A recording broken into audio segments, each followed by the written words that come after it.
Fasilitas industri Israel hancur setelah diserang oleh rudal Yaman. Media-media lokal rezim Zionis pun mengunggah video yang menunjukkan kebakaran di fasilitas industri tersebut pada Kamis 2 November 2023. Dalam video terlihat kebakaran luas di fasilitas industri rezim Zionis Neot Hofav atau Ramat Hofav pada Rabu 1 November dini hari. Sementara media Israel tidak menjelaskan bahwa fasilitas industri Neot Hofav adalah fasilitas pembuangan limbah berbahaya. Selain itu, ada 19 fasilitas bahan kimia lain yang juga terdapat di sana.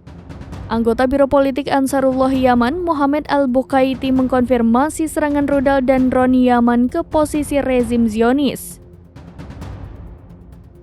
Ia menduga rudal itu ditembakkan atas perintah pemimpin Ansarullah.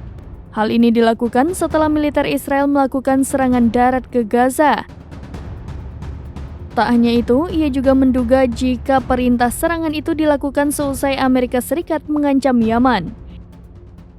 Pemimpin Ansarullah memerintahkan untuk menembakkan rudal ke Israel setelah operasi darat rezim Zionis ke Gaza dimulai dan setelah Amerika Serikat mengancam Yaman.